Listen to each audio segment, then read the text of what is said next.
Coming to the type 3 problem, in this case, it is a beta case problem wherein generally we have three conditions. The first two conditions remain same as your type 2. Have a look. The first condition can be edge or corner. That is, the solid can rest on HP with one of its edge or a corner. And when it comes to the second condition, the axis inclination with respect to HP. And here is the change. When axis inclination with VP is given in a third condition, this you need to check whether it is a beta case or a non-beta case. You check in the given question. If appearance is given, then it is a non-beta case problem. If not, it is a beta case problem. I just read the question. Have a look. A pentagonal prism, 25 mm sides of base and 60 mm axis length rests on HP on one of its corners of the base. So I have drawn one pentagonal prism for the corner position, taking right side as a reference and projected to get a front view, and this is your top view. Proceeding with such that base edges containing the corner on which it rests makes equal inclination with respect to HP. So remember this point. Whenever it is in corner position, they can give this sentence. You can directly neglect it because by default we satisfy this condition when you take corner position. Continuing, draw the projection of the prism when the axis of the prism is inclined to HP at 40 degree. So we have done this 40 degree inclination by taking this base edge, that is 90 minus given angle 40. So if that is the case, 90 minus 40 is 50. We have taken this and drawn all these lines for 90 degree, and we have completed this figure same as this. Next, projected this to complete this part. So one point you need to remember here, during the completion of this particular, ensure you take care of all these visible lines and hidden lines. Okay. Next, proceeding further, to VP at 30 degree, mean to say that the axis is inclined to VP at 30 degree. So here, since appearance is not given, this is a beta case problem. So this is the only difference between type 2 and type 3. Now we shall understand how to proceed with a beta case problem. Proceeding further, draw one line for a given angle, that is 30 degree.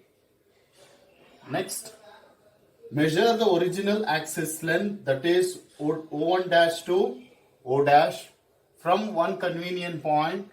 Cut an arc. This length is original axis length. Next, call this as O and O1. Next, draw one locus line. This locus line should be parallel to XY line. Measure the apparent axis length, that is Y, from O1 to O. From the same point O, cut an arc and join this. You will get a new point, that is O1. Next, extend this new line to XY line and measure this angle. This is your beta angle. And ensure you write this as a solution. Beta is equal to so and so angle. Proceeding further, we have O1 here. Measure O1 to 1. For convenient, we have numbered this. O1 to 1. Mark this. Call this point as 1. Next, O1 to 2. Measure this and call this as point 2. And measure from 2 to C1. Mark this. Call this as C1. Next, you extend this O point to meet C. Extend this. You will get point C. Measure from O to C. Mark this C. And O2 point 3. Mark this. Next, O2 point 4. Measure this. Next, from all these points, that is from 1, you draw one line, 90 degree line. Again from 2, you draw 90 degree line. Again from this point, that is 3, you draw 90 degree line. Again from one more point, that is 4, you draw 90 degree line. All these 90 degree lines are drawn just to meet these points. Have a look. From 1 to A1 is same as 1 to E1, which is same as 4 to A and 4 to E. Measure this and cut an arc, and again from this you cut an arc. After measuring this, you can name this. This is A1 and this is E1, this is A and this is E.